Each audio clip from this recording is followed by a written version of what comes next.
Salut tout le monde, bienvenue dans cette après-séance qui sera consacrée à Noé de Darren Aronofsky. Alors oui, je sais, cette après-séance est à la bourre, à la méga bourre même, mais j'avais pas envie de le voir ce film. Au début j'avais pas le temps, et ensuite quand j'ai eu le temps, j'avais pas envie de le voir. Et je crois qu'en partie, c'était dû à la campagne de communication autour du film, notamment les bandes annonces, mais aussi les premières affiches, et surtout celle où Russell Crowe est de dos, face au fracas des flots, il est là avec son bâton en mode « Mais je vais péter la gueule à l'océan !» Et j'étais « Quoi ?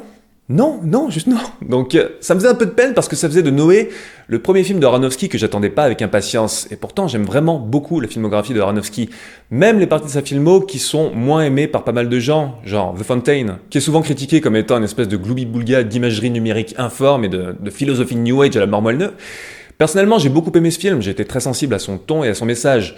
Mais je m'égare, donc Noé, j'avais pas envie de le voir à la base, mais j'ai eu pas mal d'échos qui ont piqué ma curiosité sur ce film. Je me suis donc décidé à aller le voir, et je crois que finalement j'ai bien fait.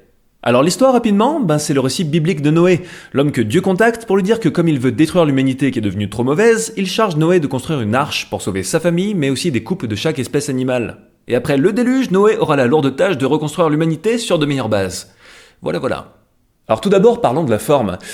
C'est du bon, j'ai trouvé. La réalisation du film est assez classique, mais il y a quelques fulgurances qui sont assez surprenantes et pour le coup qui sont vraiment intéressantes. Je pense par exemple à certaines visions de folie, comme par exemple ces sortes de timelapse vertigineux qui m'ont fait penser à Tree of Life d'ailleurs, ou encore le premier rêve de Noé qui annonce le déluge. Aronofsky, c'est un type qui a un vrai sens de la démesure, et avec ce type de scène, il réussit à saisir un pur frisson cauchemardesque. Plus que représenter le côté apocalyptique du déluge, il sait le faire ressentir par petites touches, ce qui est encore pire, ou mieux, c'est selon, parce que forcément l'imagination du spectateur décuple tout.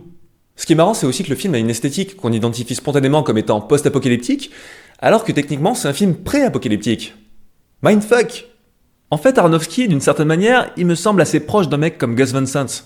Van Sant, il a toujours eu à la fois un pied dans le cinéma grand public, avec des films comme Harvey Milk ou Will Hunting, et un pied dans quelque chose de plus expérimental, avec par exemple Elephant ou encore Last Days. Il y a un côté assez fascinant dans ce grand écart facial. Pour le coup, c'est quelque chose de rare, mais je trouve qu'Aronofsky est un peu dans le même genre de démarche. À la différence près que lui, il a plus tendance à mélanger ses différentes approches au sein d'un même film. On pouvait particulièrement voir ça avec Requiem for a Dream ou The Fountain, et je trouve que Noé relève aussi de cette idée-là. Plusieurs fois, le film a l'air de s'installer dans un truc assez plan-plan, mais souvent, grâce à cette approche un peu hybride, Aronofsky arrive à relancer l'intérêt du truc, ce qui est fort. J'ai aussi pas mal aimé le rendu de l'imagerie numérique, notamment sur les géants de pierre, enfin plutôt les anges qui sont enfermés dans ces espèces d'agrégats de pierre, notamment sur la scène où Noé et sa famille vont voir Mathusalem, et il y a ce plan d'ensemble où ils traversent une étendue désertique et ils sont suivis par un géant de pierre. Et il y a un côté assez saccadé dans la démarche du géant de pierre. Alors bien sûr, c'est fait pour renforcer aussi la maladresse des géants de pierre, vu qu'ils sont enfermés dans ces corps qu'ils ne maîtrisent pas, mais ça contrebalance aussi vraiment bien le côté habituellement trop parfait et trop lisse de l'imagerie numérique. Là, ça donne un rendu presque qui m'a fait penser au rendu image par image à la Harryhausen, et ça m'a fait plaisir parce que ça donne un côté plus imparfait, mais forcément beaucoup plus réaliste, et forcément ça donne plus d'assise à ce qui se passe à l'écran. Et c'est un truc que j'ai un petit peu moins retrouvé dans le reste du film, mais rien que pour ce plan en particulier, ça m'a vraiment fait plaisir. Après, sur le fond, c'est là que ça devient délicat. En fait, ce film m'a surtout interrogé sur un truc. Est-ce que c'est encore possible aujourd'hui de faire un film sur la religion avec une démarche qui se veut innocente et premier degré, sans être accusé de faire du prosélytisme ?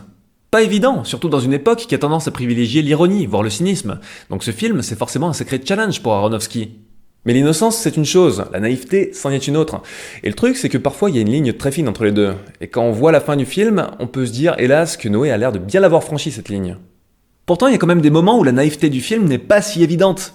J'ai entendu pas mal de reproches concernant le côté simpliste du film, mais bien entendu que les personnages sont simples. Ils fonctionnent sur un plan symbolique, c'est le principe. Simple, ça veut pas forcément dire inintéressant.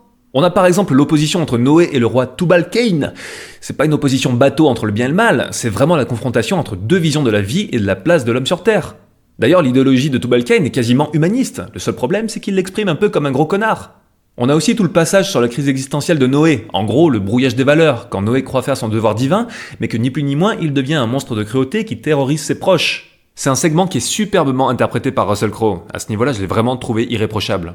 Mais il y a aussi cette fin qui a tendance à un peu foutre tous ses efforts en l'air, et la fin c'est crucial parce que c'est ce qui porte le message, c'est ce qui détermine ce que le film va être. Et de manière assez compréhensible, c'est ce qui a dérangé pas mal de gens, qui ont presque accusé le film de faire du propagandisme religieux. Mais en même temps, comment faire autrement, quelque part ? Je veux dire, c'est l'adaptation d'un récit qui est à la fois très simple et très connu, donc il n'y a aucune raison d'être surpris. Noé va pas subitement devenir autre chose qu'un récit biblique. En tout cas, le film et Aronofsky n'ont jamais prétendu avoir d'autres intentions que ça.